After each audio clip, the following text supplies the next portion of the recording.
Then Pilate took Jesus and gave order for him to be scourged. The soldiers plaited a crown of thorns and placed it on his head. They also threw a purple garment over him. Then they positioned themselves in front of him and scorned him, saying, "Hail, King of the Jews," while they continued to slap him in the face. Then Pilate again went outside to the Sanhedrin, saying, "Behold, I am leading him out to you. I want you to know that I find no valid cause to condemn him." Then Jesus came out of the praetorium wearing a crown of thorns and the purple robe, while Pilate announced, "Behold the man." When they saw him, the chief priests and the temple police shouted with rage, "Crucify! Crucify!" Pilate told them, "You take him and execute the crucifixion yourselves. I find no fault in him." The Jews answered him, "We have our own law, and by this law he must die, because he made himself out to be the Son of God." The claim of Jesus' deity only served to accelerate Pilate's superstitious fears. He went again into the judgment hall and asked Jesus, "Tell me, who are you really?" Jesus did not answer him. Pilate said, "Why do you not answer me? Do you not realize my position?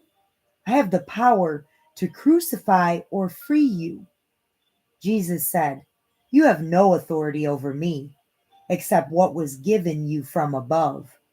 Therefore, he, the high priest who handed me over to you, has the greater sin."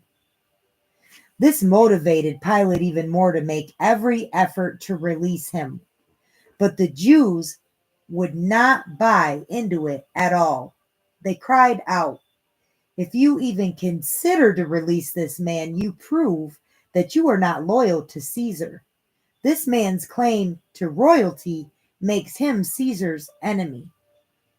These words persuaded Pilate to go through with the procedures. He led Jesus outside and sat down in judgment in a place called the Stone Pavement, a decorated mosaic area in the court, which was called Gabbatha in Aramaic and Hebrew, which means an elevated platform. This was still during the preparation for the Passover. About the 6th hour, he announced to the Jews, "Behold your king." But they cried out, "Lift him up! Lift him up! Crucify him!" Pilate said, "Shall I crucify your king?" The chief priests answered, "We have no other king but Caesar." He then handed Jesus over to them to be crucified, and they led him away. Bearing the cross himself, Jesus went out from the courtyard to the place called Skull. Its Hebrew name was Golgotha. There they crucified Jesus along with two others on either side of him. Pilate wrote a place card and placed it on the cross. It read, "Jesus the Nazarene, the King of the Jews." Many of the Jews who came up to the Passover feast from other nations could read this title, since the place where he was crucified was near the city and it was written in Hebrew, Latin, and Greek. But the Jewish rulers and priests complained about this and requested that he changes the wording to read, "He said, I am the King of the Jews." To which Pilate replied, "What I have written, I have written." The soldiers who crucified Jesus took his outer garments and divided it between the four of them. The inner garment was a seamless woven tunic. They therefore discussed between themselves to rather not tear the inner garment, but to cast lots for it, to determine whose it shall be. This was the fulfillment of prophetic scripture. They divided my outer garments among them, and for my inner garment they cast lots. These very things predicted by David in Psalm 22:18, the soldiers unwittingly performed. Standing by the cross were the three Marys, the mother of Jesus, his Aunt Mary, the wife of Clopas, and Mary of Magdala. When Jesus saw his mother and the beloved disciple standing nearby, he said to her, "Ma'am, behold your son." Then he said to the disciple, "Behold your mother." From that moment, the disciple adopted her as his own mother. With this, Jesus, realizing that all things are now fully accomplished and that what was written was to be fulfilled, said, "I thirst." There was a jar filled with vinegar in which someone dipped a sponge attached to a branch of hyssop and lifted it to his mouth. When Jesus had taken the vinegar, he said, "It is finished." He then bowed his head and handed over the spirit. The Jews were keen to have the bodies removed from the cross before sunset when the Sabbath began, especially since this particular Sabbath would coincide with the first day of unleavened bread, which was a great day. Their preparation for the Feast of Unleavened Bread and eating the Passover meal was in full swing.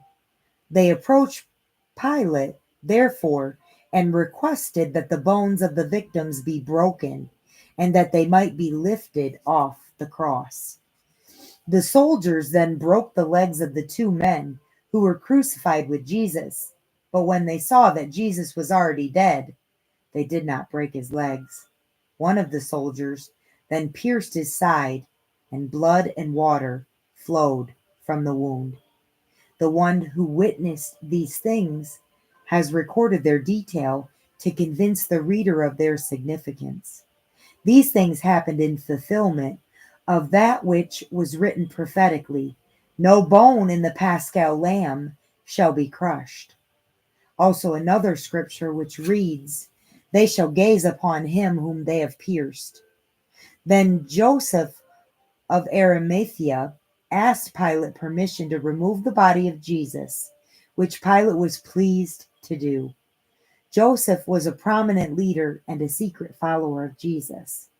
Also Nicodemus, who was the one who approached Jesus in the shelter of the night in order to not be publicly associated with him, made a very bold announcement of his love for Jesus and brought expensive, sweet-smelling spices, a mixture of myrrh and aloes, which weighed about 100 pounds. Then Joseph and Nicodemus took Jesus' body and prepared it for burial. And according to Jewish custom, they wrapped the body in linen cloths, together with the spices.